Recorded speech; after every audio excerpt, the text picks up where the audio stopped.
দুনিয়াতে উলঙ্গ আইসি এই সাদা কাপড়টার জন্য, এই সাদা কাপড়টার জন্য আইসি দুনিয়াতে। পুরুষ মানুষ ঢাকার দরকার নাই, সাদা কাফন দেখলে অন্তরের মধ্যে কি আসে?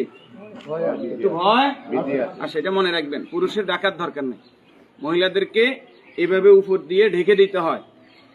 মরণের হরে জীবিত থাকতে দরকার নাই, কি কন?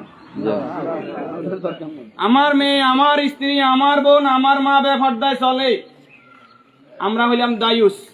ওই পুরুষ দায়ুস যে তার স্ত্রী সন্তানকে পর্দা করায় না। আপনি থাকতে আপনার স্ত্রী কিভাবে ফেরিওয়ালার সামনে যায় আলু ফ্রাইস কিনে? আপনি দেশে থাকতে, আপনি এলাকা থাকতে আপনার স্ত্রী কিভাবে মার্কেটিং করে যায়, এভাবে বাজার সদাই করে? আপনি পুরুষ কেন পর্দার ব্যাপারে সচেতন নয়? আপনার উপযুক্ত মেয়ে ওড়না ছাড়া ঘর থেকে বের হয় কিভাবে? আপনার মেয়ে, আমার মেয়ে কিভাবে পায়জামা টাকনুর উপরে পরে? আমার ছেলে কিভাবে পায়জামা টাকনুর নিচে পরে? আমার টাকা দিয়ে আমার ছেলে সিগারেট খায়, আমার টাকা দিয়ে, আমার টাকার এমবি খরচ করে আমার ছেলে মেয়ে ঘরের মধ্যে গান বাজনা করে। আপনি পুরুষ উদাসীন, আপনার খবর নাই। খোদার কসম, দায়ুস ওই পুরুষ যে পুরুষ তার পরিবারকে দিন শিক্ষা দেয় না, কোরআন শিক্ষা দেয় না, পর্দার কথা বলে না। আর দায়ুস জাহান্নামে যাবে।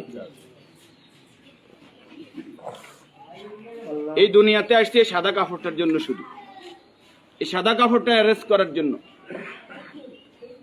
কিন্তু এই সাদা কাপড়টাও নিজের টাকায় কিনা হয় না, নিজের টাকায় কিনা হয় না, আত্মীয় স্বজন কেউ না কেউ।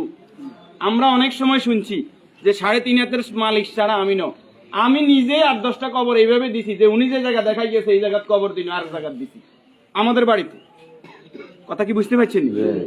উনি যে জায়গা দেখাই গেছে ওই জায়গায় দিতে পারি নাই বিভিন্ন কারণে। ওই জায়গার মধ্যে হয়তো পুরান কবর পড়ছে, অথবা ওই জায়গার মধ্যে খাদ গর্ত বেশি, পানি হয়ে গেছে।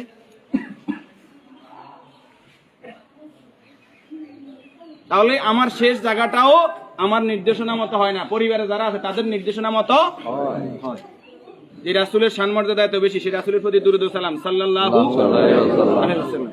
সম্মানিত উপস্থিতি, আল্লাহর এই গোলাম চেহারাতে বলতেছে অবশ্যই নেককার পরেজগার ছিল। আল্লাহ তাআলা ওনার জীবনের গুনাহগুলো মাফ করে দেন, আমিন। যে নেক আমলগুলো করেছে, দান সাদাকা করেছে, এর বদৌলতে কবর, হাসর, মিজান, ফুলসিরাত আল্লাহ কি করে দেখ, মাফ করে দেখ।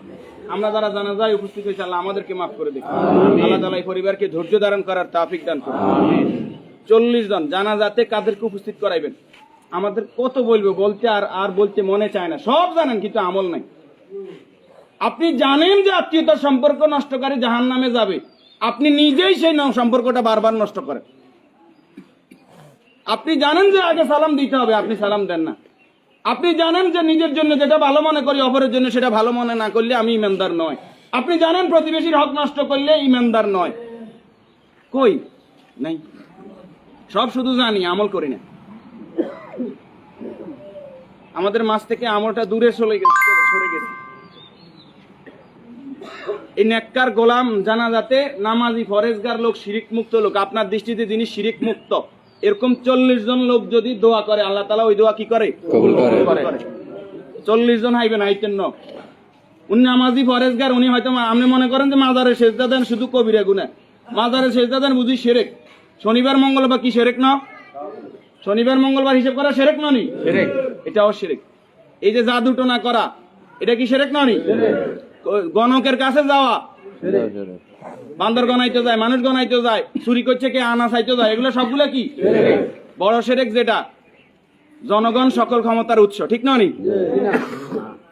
জনগণ সকল ক্ষমতার উৎস, সকল ক্ষমতার মালিক কে? তো যেই দল, যেই সংগঠন, যেই রাজনীতি আমাকে বলে জনগণ সকল ক্ষমতার উৎস, এই রাজনীতি করা কি শিরক না? এই জিনিসটা কেন বুঝিনি আমরা?